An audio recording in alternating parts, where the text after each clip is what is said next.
All right. All right. All right. That's some good water. I tell you what, that's some good water. Let me get started. Oh, shoot, I can't actually do it unless I'm in a little thingy. Hold on, let me go into here right quick. And this is how I'm going to start it. I hope this picks up. Actually, no, it won't pick up because I need to do this first. Here we go. Ladies and gentlemen. Safe to say I'm the biggest, the largest. Been stepping up since my mama stayed in them apartments. Woo! Ladies and gentlemen, it's Free Refill episode 3 on a Thursday at 7:17 p.m. Eastern Standard Time. We love to see it. I know I love to see it.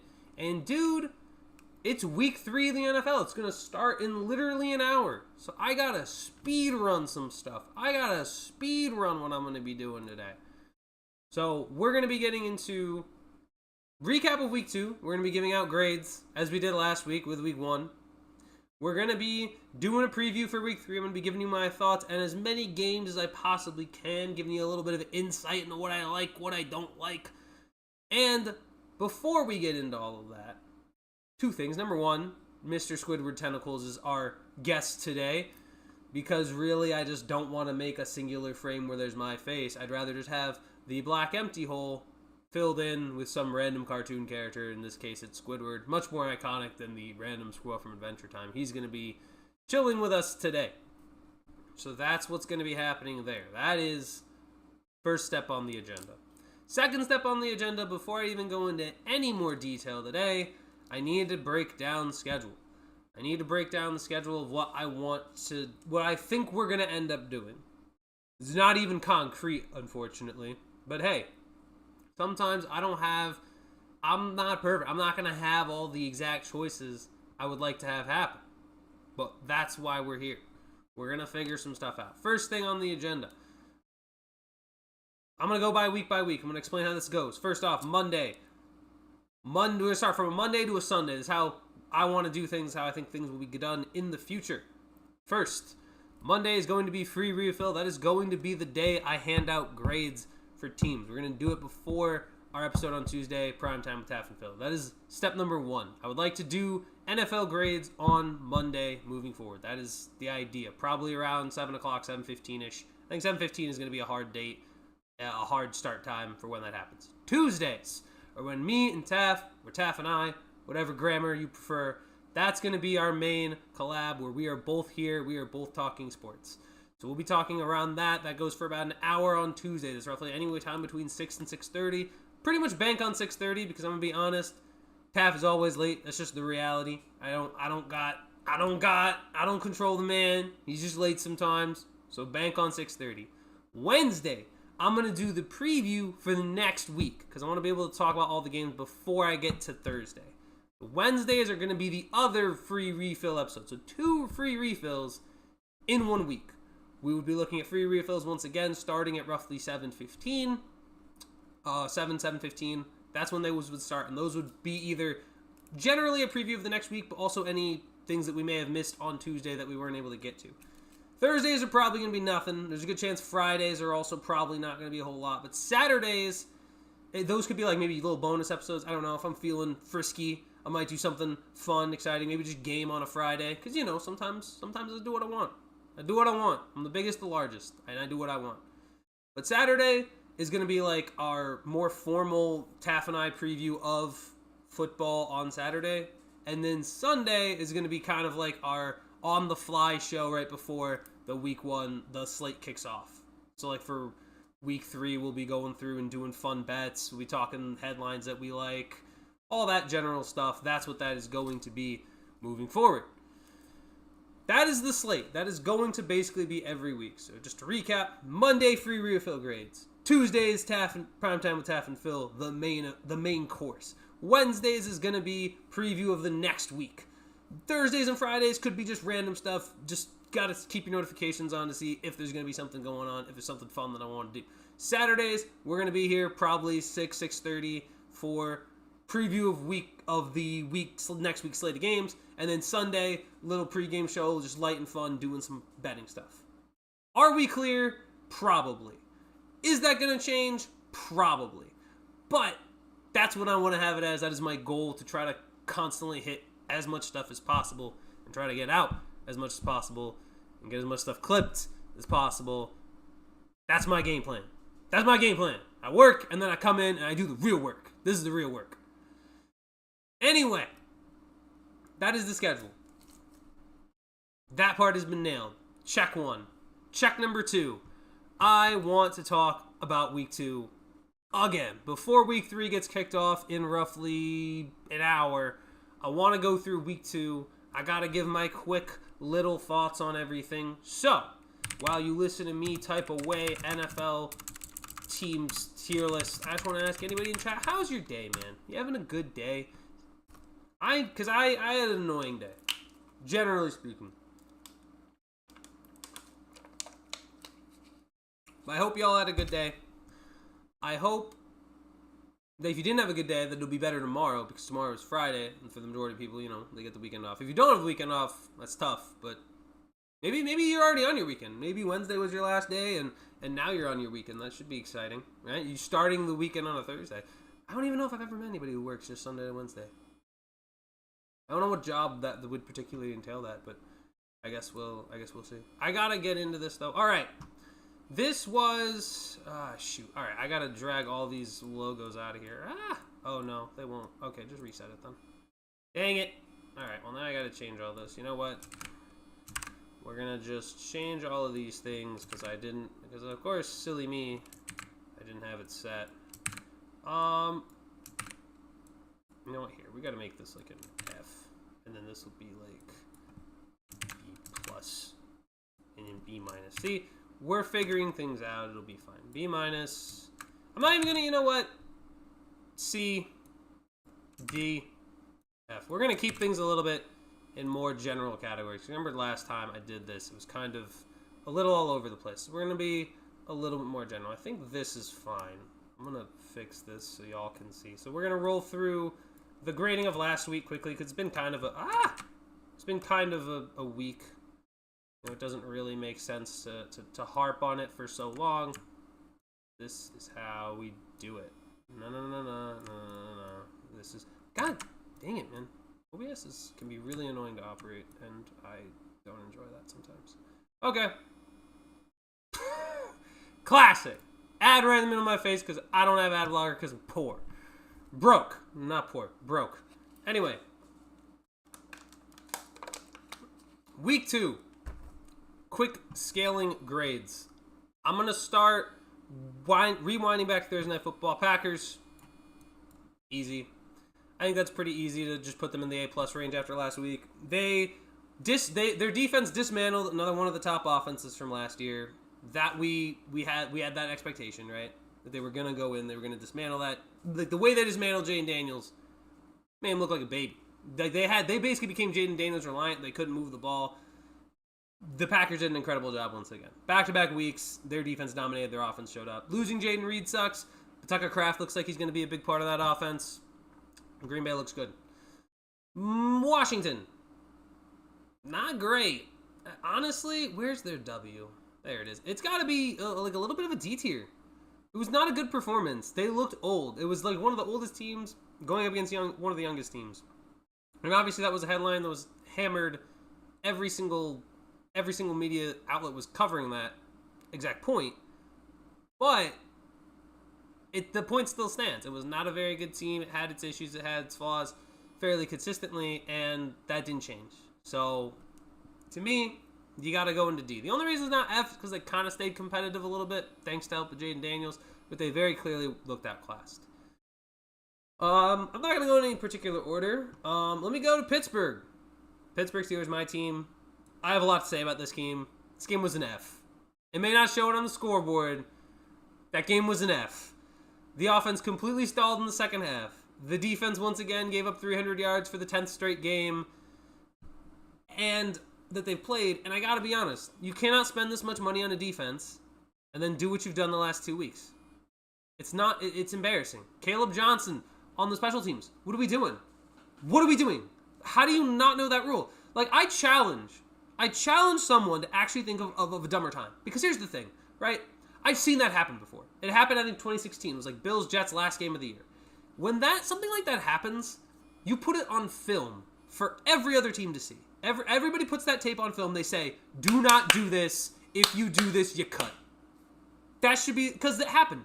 Everyone remembers the Miracle of the Meadowlands. That's why the quarterback kneel formation exists. You don't run out the clock. When you have, the opponent has no timeouts, there's no time left, you take a knee. You take a knee, you run out the clock that way. You don't risk running the ball and fumbling and losing the game.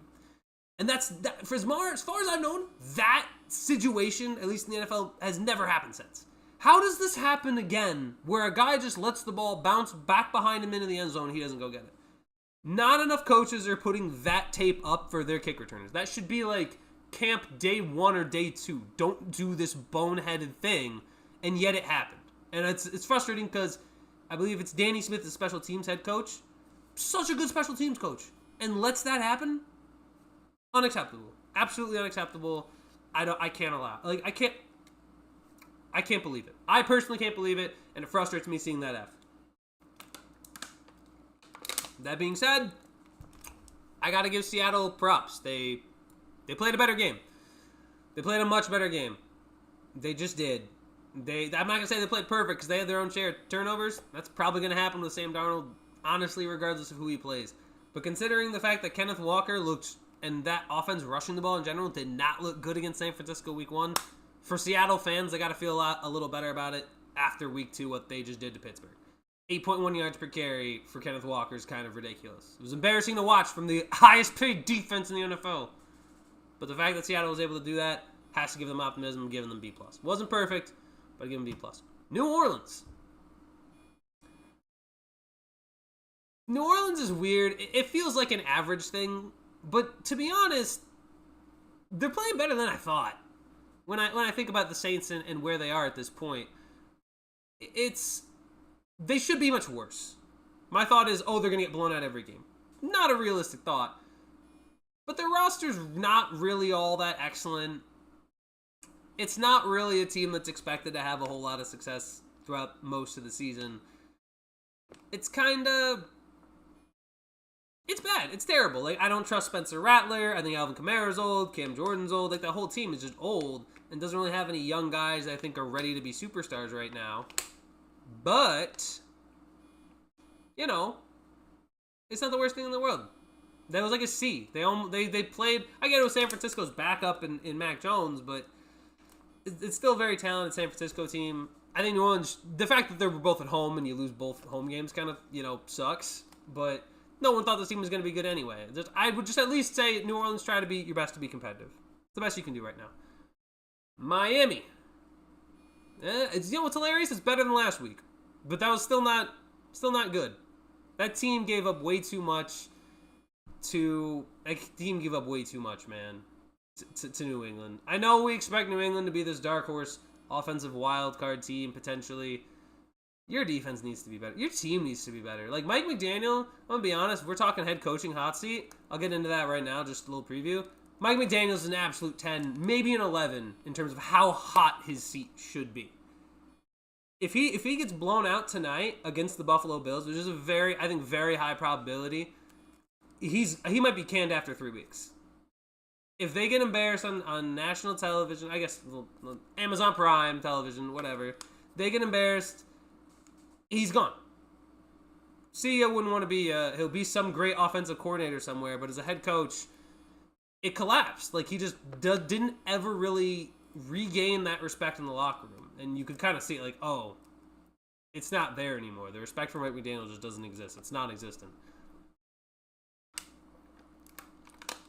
But, I mean, better than last week. Last week he got completely blown out. This week, you actually showed some semblance of offense, but you just couldn't close in the final. Like, they had gotten... If you think after a punt return, your logic is, let's make sure we cover this kick well. No, Antonio Gibson just takes it right back, and it never mattered. Like, that should have been a huge game-deciding play for the Miami Dolphins. Instead, it just basically was worthless.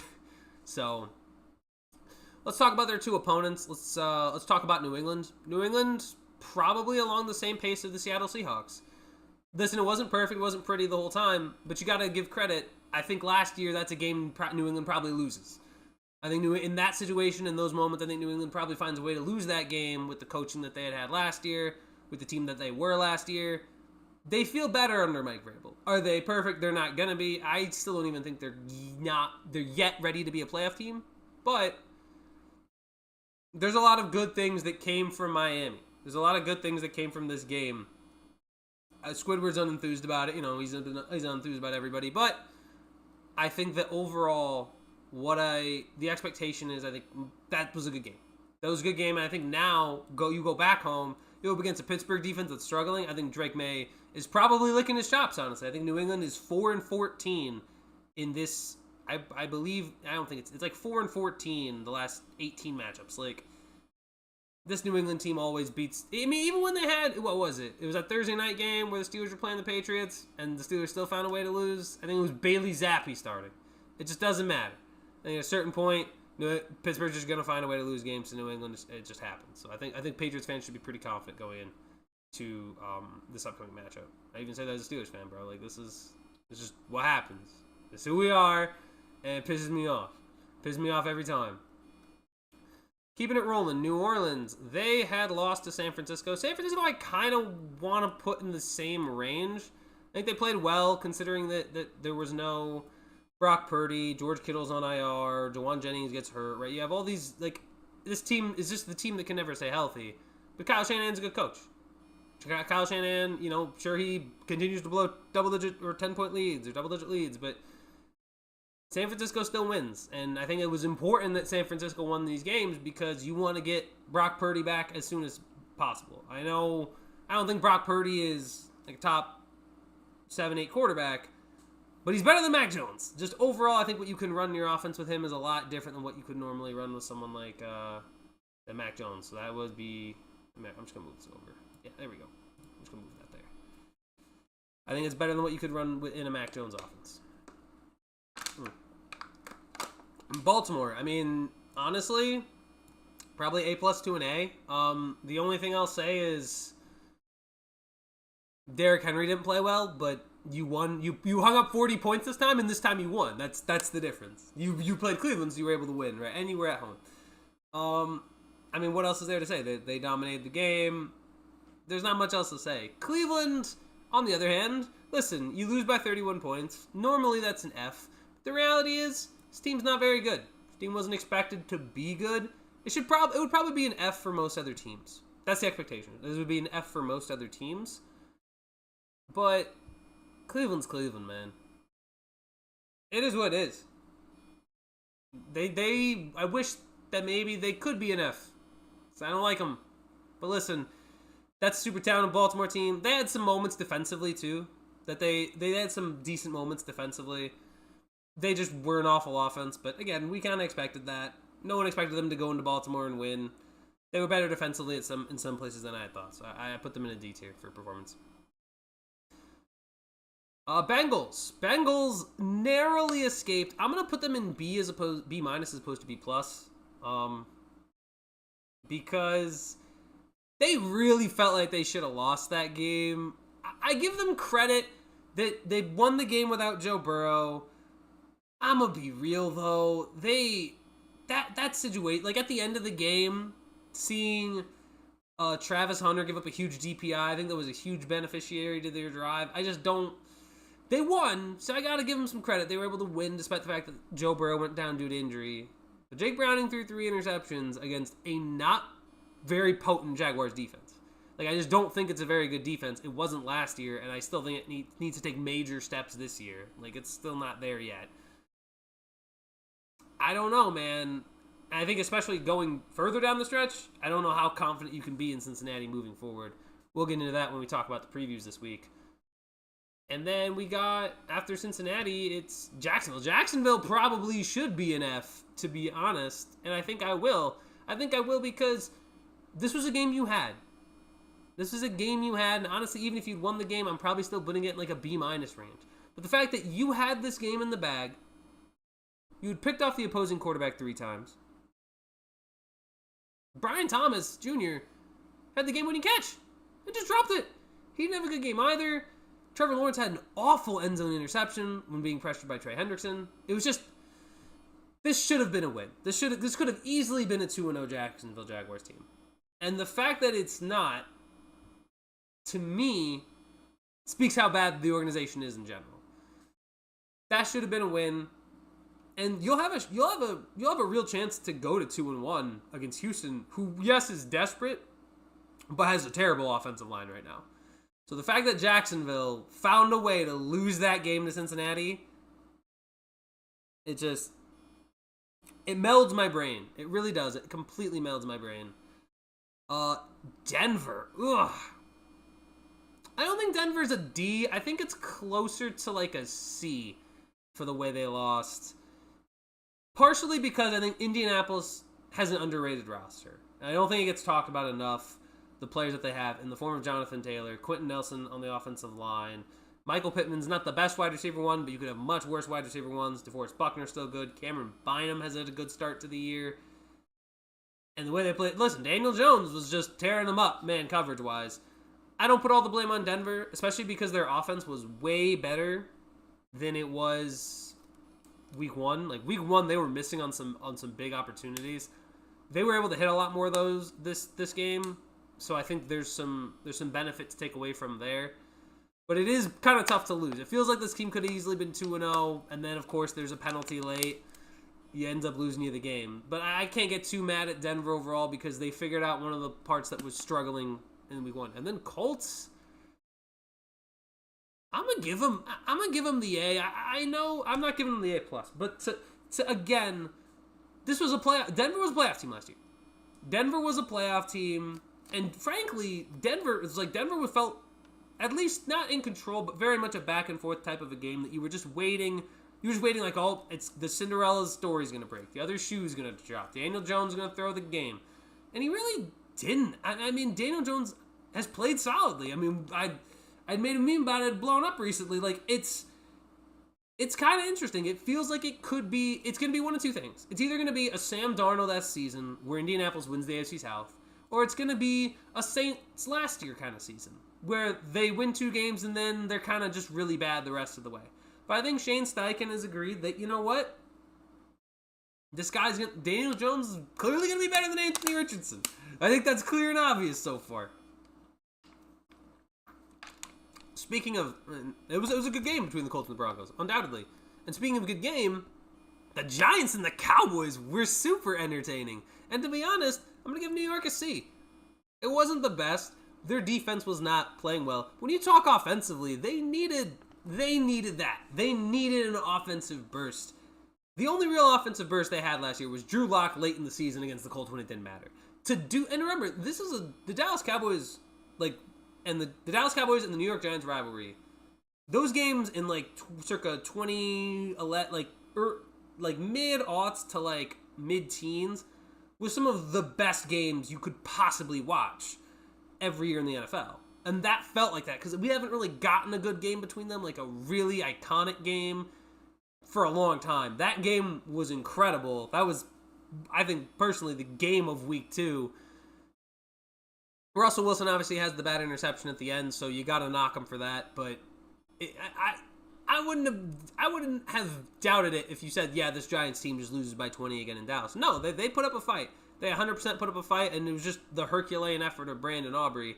Which is why I feel Dallas, at the same time, incredible offensive showing, but there's still a lot to be missed from their defense. There just is. Even New York, to some extent, their defense should be better with who they have. But the difference is, I think the Giants' defense may have a chance to get better, whereas Dallas's, I think that's it. I don't see... I know DeMarion Overshown, I believe, is still out to injury, and maybe when he gets back, the defense will look better, but trading away Michael Parsons does not help. This may be a regular thing, where Dak has to get into shootouts with quarterbacks that maybe shouldn't really be dominating that offense that well. So I gotta be realistic. Dallas B-, maybe B+. Maybe, you know what? I'll give them a little bit more credit than that for them to win the game, to put them in the position. But part of that is because Brandon Aubrey just has a monster leg. That's just the truth. Let's keep on keeping on. Minnesota Vikings. Hot take, I think this is an F. People would say, oh, it's a D. Their defense played well. Did it? Bijan Robinson kind of cooked y'all. I'm going to be honest. Bijan, I know because I played against him in fantasy and I watched that game. They couldn't really get enough stops for it to matter. And I understand it's not all on them, but the offense does have some role to play in that too. J.J. McCarthy, through 8 quarters, has played 7 awful quarters and 1 really good one. And now he's hurt. So now it's even going to be more difficult to get a metric on him.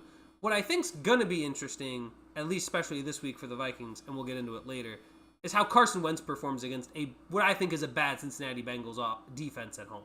If Carson Wentz can do similar Sam Darnold-esque things, and let's say Carson Wentz plays well, do you really risk bringing J.J. McCarthy back if Wentz plays well? Is that sort of like an idea there? That if Carson Wentz, like, his rocket arm just grips it and rips it to Justin Jefferson streaking down the sideline, and their offense looks way better than it does with McCarthy and more consistent, then, like, don't you think that at a certain point you may have to just roll with Wentz? Like, it makes the most sense. That would be my opinion, but that would be my take on the matter. But it is what it is. Moving on. Past the Vikings to the Falcons. Falcons, I'm going to give them some credit. I'm going to give them some credit with an A. Because that defense has never been good. It doesn't matter who it's against. That defense has never been able to generate a rush. And it might have to do with the fact that Vikings didn't have Christian Darrisaw. Fine. Atlanta put up numbers. What was it? 6 sacks? 6 sacks. And, like, I mean, they don't really have, like, we don't know who the guy necessarily is going to be on that defense in terms of leading pass rush. If that can be a consistent thing for them, I think they easily can add. They won 8 games last year with Kirk Cousins, who was declining. Is it really unrealistic to see them winning like 2 more games and being 10-7? Is it that unrealistic? Because I don't think so. And then again, they went toe for toe with Tampa. They went into Minnesota and just said, yeah, we're just going to beat you guys and win. That's what they did. They went on the road in Minnesota and won. And that's a huge win for them, considering that the rest of their schedule for a little while is much tougher. So I think that's a huge win for them to get.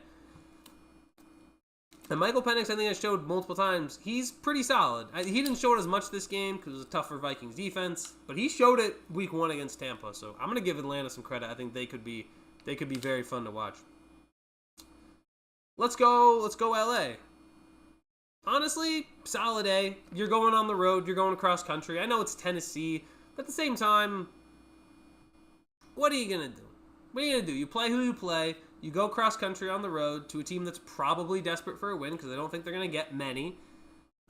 Solid. I give LA credit. Puka Nacua was part of that game plan. Devontae Adams got more involved this week. And I think they've got a big game coming up against Philadelphia. I'm actually excited for that one. I think that could easily be the game of the week next week. But the rematch between the Rams and the Eagles I think it's going to be super entertaining, especially what the Eagles look like right now. I wouldn't doubt if LA can find a way to sneak in there and pull off a win.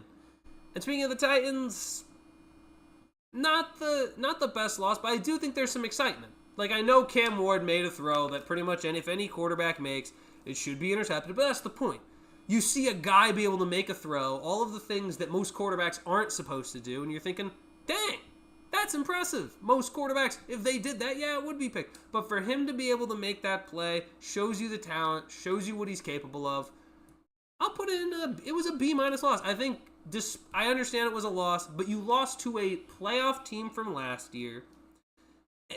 You have a rookie quarterback. You have a significant lack of weapons.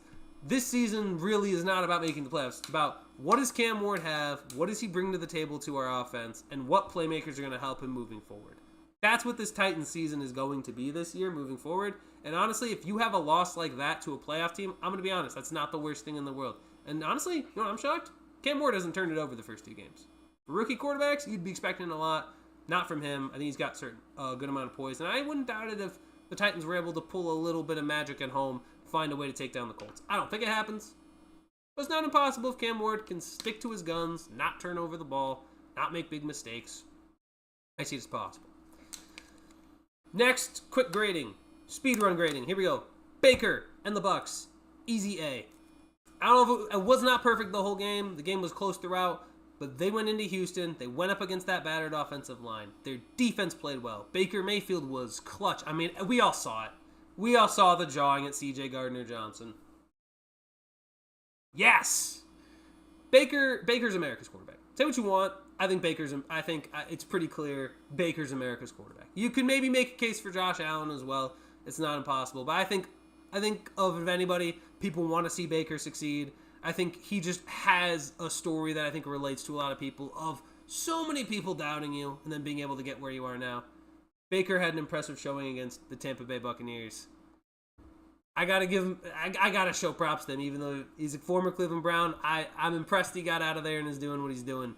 They went into Houston. They did not have any issues. Speaking of Houston, yeesh, C or D, probably. It was a bad performance by the offensive line. I understand they got into position late, and I can't tell. Is it C.J. Stroud, or is the offensive line that bad? And honestly, I think one of the things that is going to bite Houston moving forward through the rest of this year is you traded away Laramie Tunsil. You traded away your best offensive lineman for, let's be honest, in my opinion, not enough. And when you look at Houston moving forward, if that's going to be an underlying theme. Is C.J. Stroud going to have time, going to be able to have time to process his reads? It is a big year. I think it's a big year for Houston because the expectation is they've won a playoff game each of the last 2 years. At some point, they need to take another step. Are they going to take another step to being contenders, or are they going to kind of backslide and just kind of be in this murky range of, yeah, they can make the playoffs, but they need to get by those bigger teams. They need to get by those brutes, and they haven't been able to show that yet. And I think through the first 2 weeks, I understand you lose to 2 playoff teams. It's not easy having 2 playoff teams from last year. But you were also a playoff team, and those other 2 teams felt much more in control of the game than you did. And I believe they were on the road against LA, but for your home opener in prime time, for that to be the case, I think there is some concern for the Houston Texans. Detroit, let's be honest, that was a perfect bounce back game. That is the definition of bounce back game. You struggle on the road against Green Bay, all right. Let's throw 52 on Chicago's head. Let's remind Chicago that they're an awful football team. Let's go ahead and give them that, remind them. Just give them that little, hey, you still suck. Detroit did exactly what they wanted to do. Jahmyr Gibbs looked good. Amon-Ra St. Brown was insane. Played against him in another league where I had neighbors, and I still lost by 50 points. Whatever. I'm not... That being said, Detroit looks bad. Like, maybe it's Chicago. Maybe it's just Chicago's defense is that terrible. But I think it felt a little personal for Detroit, especially after week 1. All this calling out of, oh, you can't do without Ben Johnson. Ben Johnson was your guy. Yeah, well, we just hung up 52 points on his head. Oops. My bad. Did I do that? Like, Detroit's going to be fine. And I think they showed it. They're going to have a tough matchup on Monday night against the Baltimore Ravens. That should be a super entertaining game. I wouldn't doubt if Detroit still wins it, though. I still think Detroit can take advantage of some interesting matchups against Baltimore, but we will see where that goes. As for Chicago, buddy, not a complete F. This game was competitive at some point, right?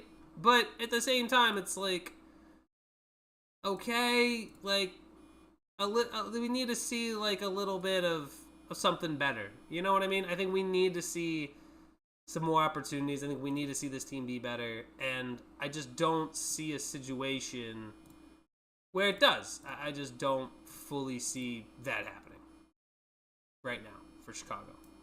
I think the main thing is, listen, can Caleb do like the first drive, first quarter look great? Yeah. But after that, there's a certain point where it just falls apart. And yeah, before halftime, there was that weird situation where the Lions were able to get another touchdown because there was still time on the clock. But you still had an opportunity to stop them. I feel like you had all game and you still let them hang up 52 points. Like, I don't think that was the deciding overall, de facto deciding factor in that game. Eagles. Moving on. Bears suck, Lions win, let's move on. Eagles. A win.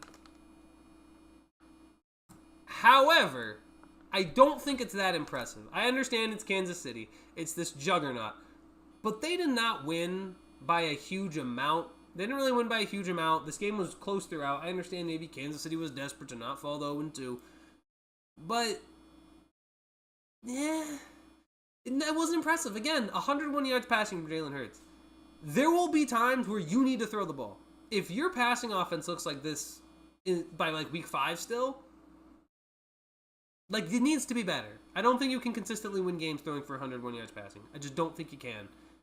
And I understand the tush push is something that you have been using the whole season. It's been your staple. It's been your crutch. It's been who you are. I just think at a certain point there needs to be something needs to elevate Philadelphia. The fact that you have A.J. Brown and Devontae Smith. I know they were out Dallas Goedert, I believe, this week. I don't care that you're out Dallas Goedert. You still have A.J. Brown and Devontae Smith and Saquon out of the backfield, right? There needs to be more from the passing game. I don't think you can just run the football and constantly tush push and expect to be as good as you were last year. Because that's the thing. If you try to just be the same team you were last year, you're not going to be able to make progress. They got the win again on the road against Kansas City, but right now, if people don't think Kansas City's a contender, they're not a contender. So I'm waiting to see. I think this game between them and the Rams is going to tell us a lot. Because remember, last year, Saquon dusted the Rams. I think in 2 games, I'm pretty sure he had over 500 total yards in those 2 games combined. We're going to see how well they do in another match against them after dusting them the last 2 times, at least offensively versus their defense. If the Rams are able to stifle it, will make me question if Philadelphia is able to be as good moving forward throughout the rest of the season. As for the Chiefs, D, it's a D. You know who I'd give an F, though, is Travis Kelce. I'd give 100% F to Travis Kelce solely because you got to make that catch. That's in the end zone. I don't care how tight a covered it is. You're a Hall of Famer. You got to make that catch. That was basically, the game was never going to be won after that point. Chiefs never going to have a shot. And even then, they still did. But Mahomes is not going to get any help from this team right now. Their top 2 receivers are out with either suspension or injury. Travis Kelce is, to be honest, pretty much washed. I don't see it. I don't see how he's going to be able to consistently contribute to this offense. I mean, Tyquan Thornton, you hope, can do stuff, and he's getting open. The one thing that's good, he's getting open, but Mahomes is going to have to start hitting him. They're going to need to be relying on some deep ball plays. They need to start taking their shots. I don't think they can afford to be a dink and dunk offense because they just can't afford it. Like, you could normally dink it to Kelce and he'd be able to get like 5-6 yards. Now he's getting immediately wrapped up for the most part. It's just not something, and again, he's not also going to have these double-digit target weeks anymore. He's too old. So to me, they have to figure it out. Mahomes can't be the leading rusher and the leading passer and be doing it all. You just can't expect that. Not from this team. Not at this point in his career, and not at this point in general from the Kansas City Chiefs as a whole. Raiders, gross. Get this team away from me. I thought they were terrible on Monday night. I thought they were, like, this was the worst part, right? We live on the East Coast. I live out on the East Coast. We do our show out on the East Coast. This game starts at 10.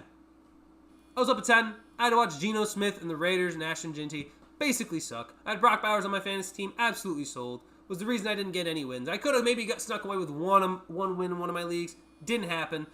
Because Geno and company sold. And I think this is the reality you're going to get with Geno. You're going to get some games that are better offensively. But you're still going to get what I'm going to call his Gardner Minshew games. Which is just him not being very good. Him having these, it was 3 interceptions, I believe, last night. Might be a good Charger defense. I really don't care. You should be better than that. You need to be better than that if this Raiders team is going to have success. I think last night felt like an F. It just felt like an F, especially after what the strides you had made previously with the against the New England Patriots. For that to be your follow-up, yeesh. And then finally the Chargers. I mean, listen, I'll give them another A. That's another divisional round opponent win. You beat Kansas City week 1. You beat the Raiders. This week, you have a chance to get to 3-0 and hand all of your divisional opponents L's. Like, you immediately are said, all right, if they win this week in Denver, Chargers are the best in the division. Just straight up. Straight up, they're the best team in the AFC West. Doesn't really come close between anybody. Nobody's really got a shot. Not Denver, not the Raiders, not the Chiefs. Chargers immediately become the best team in the division. Maybe a Super Bowl contender. We would have to see, though. I still need to see more. Let's round out these last 2 matchups. Bills-Jets. This was pretty easy. Bills absolutely smoked the Jets, and the Jets absolutely got rolled into the ground. Just no other way to sugarcoat that. Bills didn't even need Josh Allen. Josh Allen had a bloody nose. He said, okay, James Cook, go do your thing. James Cook cut up the Jets' defense, had no issues. Justin Fields is exactly who we thought he was. He can't get past he can't get to his second read. He was 3 of 11 passing. Unfortunately, got knocked out of the game with a concussion. Tyrod Taylor's going to start this week against Tampa. We'll see what the Jets do. I'm excited because it means I think they're going to have to run the ball a lot with Breece Hall, who I do have on my fantasy team, who also sold. Pretty much everybody sold. I had Derrick Henry, I had Josh Allen, I had Breece Hall, I had Brock Bowers. Like, I had everybody selling this week. Brutal stuff. Absolutely brutal stuff. Not all in the same league, but, like, just in general. Brutal week for me. Everybody was selling.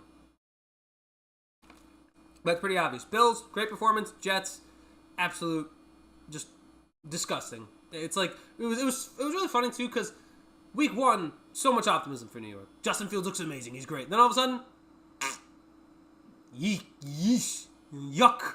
Not good. Not good at all. Just a terrible week for the Jets. We'll see if they can somehow pull the upset against Tampa. It can happen because somehow the Jets win games like that. Like, bad teams find a way to win like games like that early in the year. But I'm guessing no. I'm going to guess no. And then finally, Arizona, Carolina. Carolina, do not be fooled. This was not a close performance by them. They have been out. This is similar to the Vikings and J.J. McCarthy. This is similar to J.J. McCarthy. J.J. McCarthy's had 7 awful quarters. The Panthers have also had 7 awful quarters. They had 1 great quarter when they almost came back against Arizona. And they didn't even win. They came close to winning. Right? And I think for Arizona, that kind of knocks them down in the win category because how'd you allow that to happen? At like a certain point, how do you let that happen? How do you let the Carolina Panthers come back and do that? Just, they're Carolina, right? And at a certain point, you're thinking, you know, and also, interesting take on Carolina. Is there, and if you're out there, drop in the comments if you think so. Dave Canales. Dave Canales is the head coach. I know he was a rookie last year. This is now year 2. At what point is there pressure? At what point is there pressure for Dave Canales to be a good head coach? Because again, similar start to last year. I understand it looks better than last year. But like, how much time do you give this regime? How much time do you give Canales? How much time are you going to give Bryce Young? Bryce Young is now in year 3. Bryce Young needed garbage time to get his stats to where they need to be. And then finally, when he had got the ball in the onside kick and the game was close, went right back to being the guy we had seen for the first 3 quarters.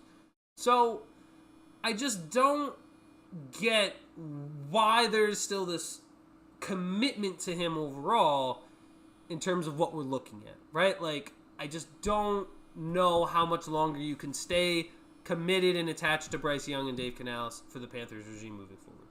Anyway, these were grades for week 2. Now, we're going to reset the board and we're going to talk week 3. We have now moved on. We are now into week 3 previews. Thank gosh. Reset everything.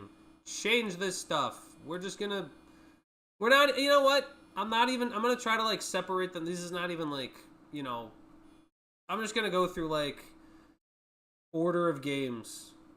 How hype am I for games? Super hyped. Super hype. No.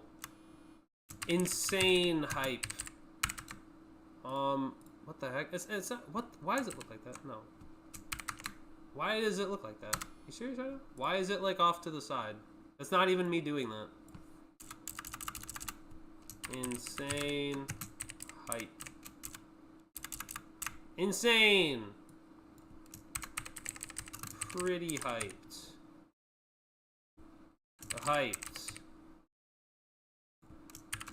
I mean, because in all fairness, it's all football. It's really hard for me not to be hyped about a game. So I'm going to say, insane, pretty hyped, hyped, kind of hyped, a little hyped, not very hyped, and then just boo, and that's it. There we go. This isn't even really like a hype thing. I want to talk about games. Thursday Night Football, Bills Dolphins. I'm hyped. That game's about to start, right? Like, I'm hyped for this game. This game's about to start. Bills and Dolphins. That game is about to start right now. In what, 15 minutes? I'm hyped because I have Josh Allen on fantasy, so I hope he absolutely bludgeons Miami. And I think the reality is, so for a couple things about this game. Number one, Bills are going to be good. Like, I'm just going to say it. Bills are going to, I think, destroy it. I think Bills 100% destroy Miami. I think Miami is going to lose their coach. I think Miami's going to have a big fire sale. I think this team is just bad. I think they need to trade pretty much all of their valuable pieces so they can get draft picks and maybe be good some other time. I would even consider trading Tua. Like, if a team, like, would you, like, maybe they say, hey, Miami, what do you want for Tua to make this season that maybe you compete him? It's an insane concept, right? But if you're a Cincinnati, you need to think about this. How many years do you have of Joe Burrow to the point where he's just going to say, yeah, I don't want to be there? What if you found a way to just void Tua's contracts? But in all seriousness, this Miami team is going to fire sale the whole team. It needs to be fire sale. It's just not something that's going to work long term. I think one underrated aspect of this headline of this game, I think, is Joey Bosa. Joey Bosa, he had forced critical fumble against Justin Fields in week 2. Kind of really allowed the Bills to open the floodgates a little bit. They only got a field goal, but it kind of let them open it up a little bit. I think at the end of the day, we're going to be seeing the Buffalo Bills. They're gonna crush them. They're just gonna crush them. It's gonna be pretty standard. I don't think much is gonna be different. Let me go to NFL. Let me make sure I have all the games right because I don't want to have them any wrong. All right, I'm hyped for that game. Now, game I'm insanely hyped for this. Eagles host the LA Rams. This is going to be a banger game. This is a rematch of last year's playoff game. This was the only team that gave Philadelphia really any amount of challenge in their run to the Super Bowl last year. I think this Rams team may arguably even be better than last year's version. I think this is going to be fun. This is going to be fun. Watching the Rams and the Eagles, I could 100% see the Rams pulling the upset.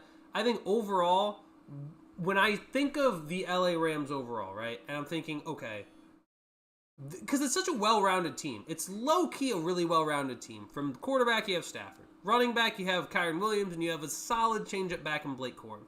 Devontae Adams and Puka Nacua, the way Puka started the first 2 weeks, and if Devontae can keep getting added, you could make an argument that becomes the best overall well-rounded wide receiver duo.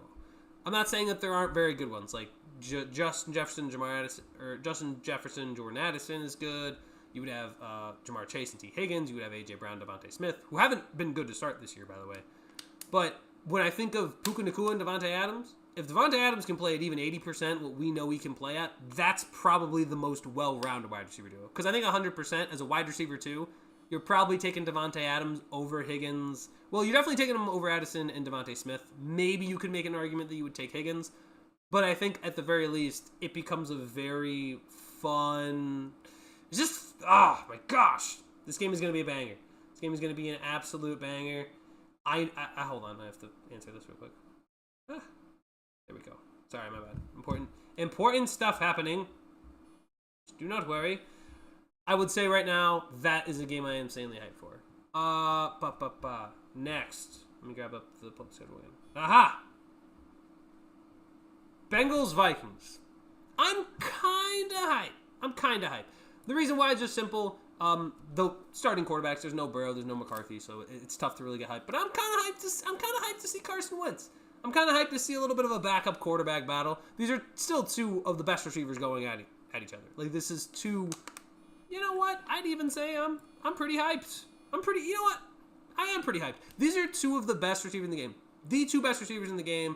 There's really no debate. You can pick whoever you want. I would take Chase right now by far. Not even by far, but by a little bit.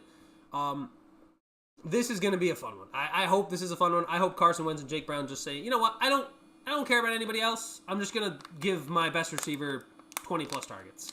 That's the game I want this to be. And I think it has the potential to be. I really do. And I think the exciting part is going to be seeing those two backups. How do these offenses function without their starters? Do the Vikings somehow function better with Carson Wentz? Do the Bengals not miss a beat with Jake Browning? We're going to see what it looks like. Next up, I'm excited. I'm excited for that one. Jags Texans. I'm kind of hyped. I'm going to have to put this here. The reason why is because I feel like this could very quickly become a sack fest. Like, this should just become both teams have like 5 or more sacks on both quarterbacks. because we know what Houston's front's capable of, and we know what Houston's offensive line is not capable of. Houston can pass rush, they cannot pass block. And I think, with Travon Walker trying to bounce in, have a really good year, Josh Hines Allen is always pretty good. And then, of course, the Texans have, like, Will Anderson and Danielle Hunter. Those two are just fearsome. So that should be exciting. Big thing I want to look at, Travis Etienne, through the first 2 weeks, hasn't been bad. The Texans' rush defense is definitely something that is to be feared and is overall very good. That'll be an exciting matchup. I hope this game is entertaining. I hope this game is fun. Next matchup on the docket, let's go to Titans-Colts. Hot take, I'm hyped for this. And you know why? I'm hyped for this game because Daniel Jones has a chance to go 3-0 going into Tennessee. I mean, folks, I said it. I said, you know what? Plus 10,000. I made it. Go just put a little money. Put a little money down. Like, something you read, like $20. It's $20 is whatever. $20, just put it down on Daniel Jones. You lose $20, so what? But if you're right on that bet, of course gamble responsibly, but seriously, think about the logistics. You probably spend $20 going to, like, get your fast food. Why not just spend $20 and ride with the action and say, go out, Daniel Jones, and have a ball. Have an absolute ball and win yourself a little, maybe at least a Pro Bowl. Bet on him having a Pro Bowl. A Pro Bowl season, I think that's more likely to actually make you money. But don't you just kind of want to, see this happen? Doesn't everybody kind of want to see this happen? Let's be honest. We all want to see it happen a little bit. Let's go, what's the next one? Falcons, Panthers. Is that what we want to do? Do we want to do Falcons, Panthers? Probably, right? I feel like that makes sense. Hold on. I'm not getting some weird stuff. Give me 1 second. Shit's looking weird. Okay, there. Yeah, let's go Falcons, Panthers. Look, man. This one I'm a little high. Like, I don't think either of these two bottom categories will get filled. I think this is Atlanta. I have to put it in the right order. I'm a little high. And the reason why is because I think Atlanta's defense could be fun. I think Atlanta's defense might swarm Bryce Young. Because I believe it's Robert Hunt, season-ending IR. Probably Panthers' best offensive lineman. Falcons might just end Bryce Young. I know Bryce Young won the game at the end of last year. Forget it. Forget that at this point. It's just, I want to give that game credit. I just can't every single time Bryce Young steps onto the field, especially after what happened in Jacksonville. He was caught looking at the Jumbotron, and especially after this past week. I can't give it credit. I gotta say I'm only a little high, especially in comparison to all these other games. I'm not buying it. I'm just not buying in. Green Bay, Cleveland. Is this at Cleveland? I believe it's at Cleveland. Yep, it's Green Bay's first road game. They go to play the Cleveland Browns. I'm kind of hyped, mostly because I think the Packers will win. They'll squash Cleveland, and I'm a Steelers fan. I'm excited. I'm always excited to watch my AFC North brethren have a struggle.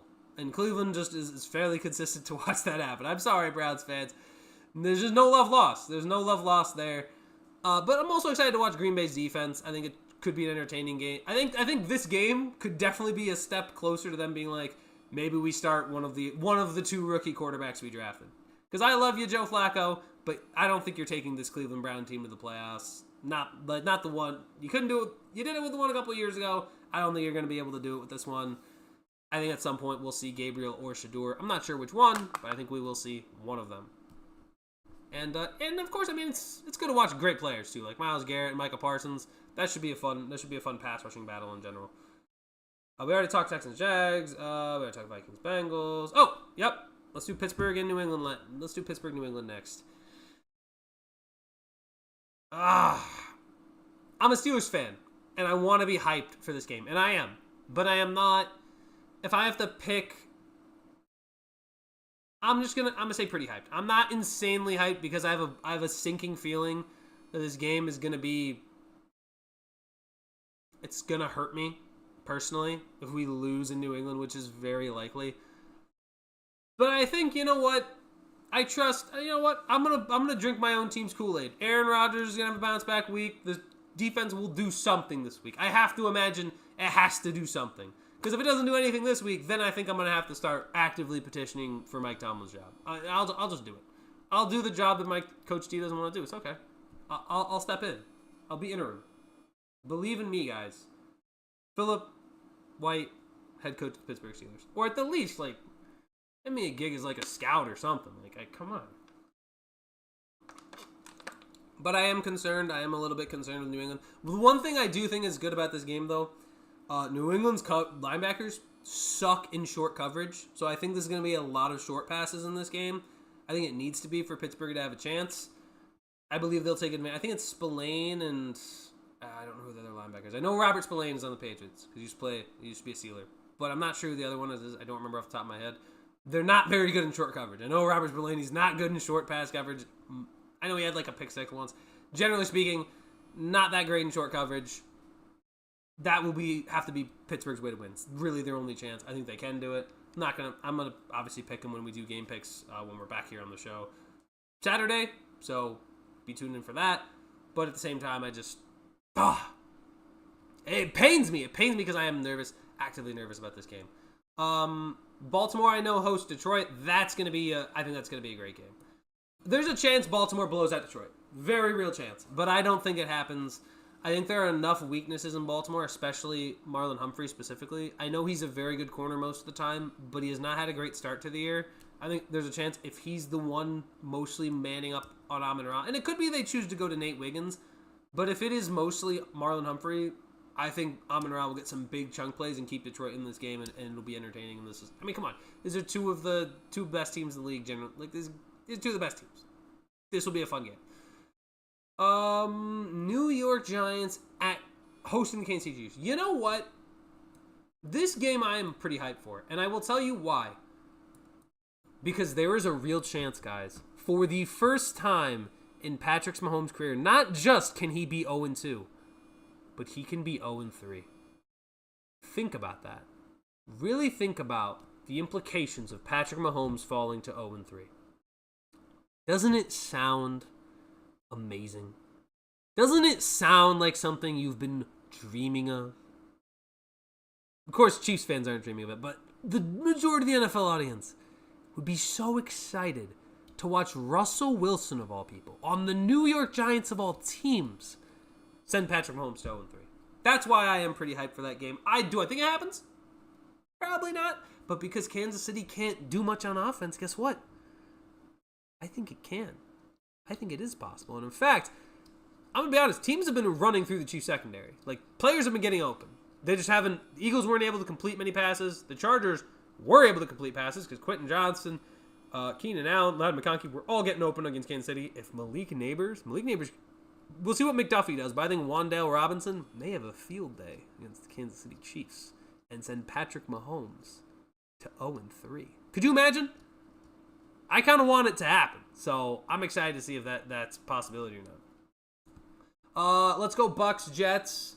I'm going to switch up there. I'm a little hyped for this game. The reason why I'm not as hyped is quite simple. There's no Justin Fields. You would hope Justin Fields might be able to play and develop in some way. Not really. I just think it's going to be Tampa doing their thing.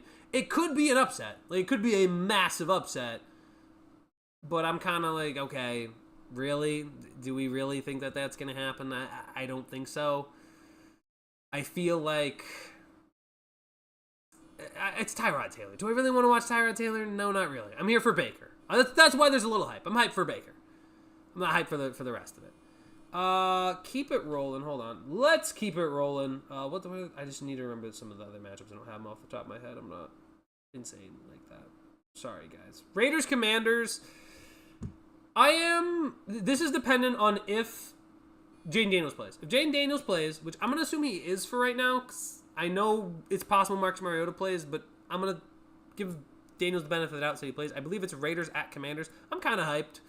I still am waiting for the Ashton Genty breakout game. I need Brock Bowers to have I know he had a good game against New England. He had 100 yards receiving. I need to see more. And the Commanders, I'm still kind of waiting. I mean, their offense is not on the same level that I would have hoped it would be. Terry McLaurin's still not there yet. There's just some guys that need to get... Deebo Samuel's kind of been there, but Jaden Daniels and Terry McLaurin still haven't gotten on the same page. It could happen this game, and if it does, I'd be excited if it does, and that's why I'm kind of hyped. Next up on the docket, I am going Broncos-Chargers. I'm hyped for this game. You know why? It is time. I'm hyped for Broncos-Chargers for a couple reasons. Number one, I think Broncos are vulnerable. I think the Chargers could get to 3-0. Number two, that makes me excited because I want to see Justin Herbert shake the if-man title. You know how it took Lamar a long time to shake the running back title? It's now time for Justin Herbert to shake off the if-man title. This is the season where it's no longer if-man. I need to see Justin Herbert get a playoff win. I think if he gets a playoff win, maybe even two, he starts to now be in the conversation of, yeah, this kid's good. Like, this guy is the man. He's got the coach now. He can compete with these guys. I am hyped. I am insanely hyped for the Denver Broncos and the San Diego Chargers in the late window. I want to see Justin Herbert leap out to 3-0. I think it's possible. If Daniel Jones can cut him up, that Denver defense, the way Herbert is moving since he's been dating Madison Beer, MVP level stuff, I want to see it. I want to see Justin Herbert moving on MVP level stuff. We got 3 more games. Let's keep it rolling. Saints, Seahawks. Again, I'm never not hyped. I'm never not hyped for a game. I don't even know why I made these two teams. I'm gonna be hyped unless it's a complete dumpster fire. That tier will get filled up later in the year when there are just two awful teams playing against each other. But if I'm the Saints and the Seahawks, it's not that. It's Spencer Rattler. I expect the Saints to lose in their first road trip. I expect the Seahawks to get up to 2-1. I don't see much of a different headline playing out here. New Orleans is bad. Seattle is average, anywhere between slightly below average or slightly above average. They should win this game, right? I'm not excited for the Rattler snake. It was fun for a little bit. It was you know what? Spencer Rattler's like a meme that you guys kind of do for a couple of days, and then you realize it's not really that funny. We were just, it's not funny anymore. It's okay, enough. The bit's over. No, Spencer Rattler kind of done. That's my take anyway.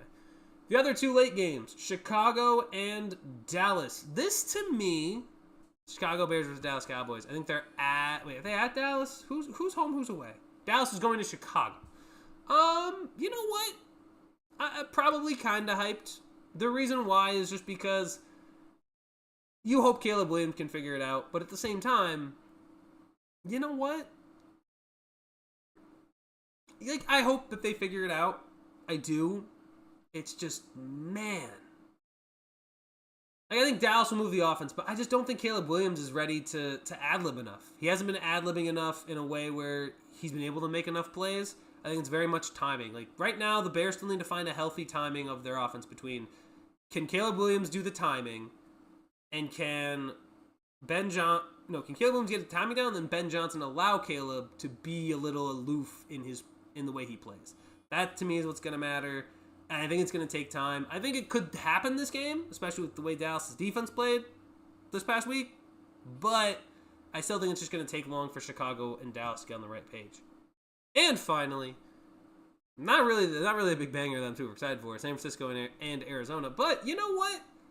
Who am I kidding? No, I disagree. This is one of the few, you have to be hyped. I'm going to put Arizona and San Francisco in hype. And because it's 2-2-0 teams. You have a chance to get to 3-0, whether it's San Francisco or Arizona.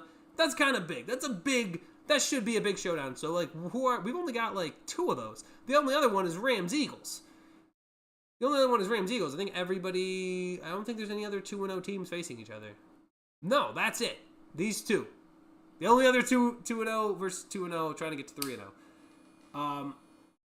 I'm excited. I think we'll see. I think they said Brock Purdy might be able to go. I don't think that's going to happen. I think he's going to end up being a long shot. I think it will be Mac Jones. If Arizona ends up 3-0, that'd be kind of that would almost feel like the Saints from last year as well. Because it's really? This team's going to be 3? Okay. But this is going to be entertaining. I'm excited. I'm excited for what week 3 will bring. I think there's going to be a lot of opportunities, a lot of big games. Look, all of them I'm a little hyped for. Just a little. But I have some level of hype. I think week 3 is going to be entertaining, and I'm excited for it. So, as I had mentioned previously, let me go back into, as I mentioned previously, first I want to say thank you guys for watching. Those of you who were able to watch me rant for, I talked for a long time, an hour and 4 minutes. Thank you guys for listening to me just rant about that stuff. Thursday Night Football, I think, is literally starting right now, so I have to go catch that.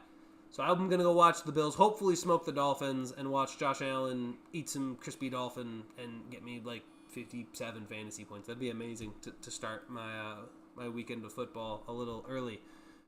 But thank you guys for watching. If you like what you saw, drop a like on the video, drop a comment. Let me know what other stuff you guys want to see. And make sure you are here Saturday. I believe we're going to do Friday or Saturday. Keep your notifications on, really. Let's be honest. Keep your notifications on for when we do our pregame show of our own little breakdowns when we're talking, where we got a little more commentary, and then it's just me yapping. And then also stay tuned for the Sunday show. It'll be early. It'll be before the games, but we'll be going through, placing some bets, doing some live betting stuff. Should be fun. So stick around for that. And we'll see you guys next time. And you know what? Before I go, I'm going to leave you with a quote that I had seen today. It's not like a, what's his name? Oh my god. What's the guy's name? Hold on. I need to get this quote. It's important. Don't leave. Stay. No, the other guy. What the? Yeah. It's Ed. Yeah, there it is. I'm going to leave you with a quote from Edmund Burke. The only thing necessary for the triumph of evil is for good men to do nothing. So do not let evil... And the other one that I think is actually even better, in my opinion, it's the other one. It's not that... No, what the heck? Where was it? It's something that goes like this. Basically... No, hold on. I'm gonna find it now, because now I can't remember... Dang it, I'm gonna crash out because I feel like I remember this quote specifically. It was, nobody makes a greater mistake than he who did nothing because he only did a little. So even though you think you're not doing anything, or you're only gonna matter a little, do it anyway. That's what I have. I will see you guys in the next one. I'll see you guys either Friday or Saturday. So be here. And ladies and gentlemen, that's it for this week's episode of Free Refill, episode 3. And again, if you want to keep watching Free Refill, it'll be episode 4 starting Monday, and we'll have our stuff here. Okay, that's all I have to say. Goodbye, and have a good, blessed night. You know what?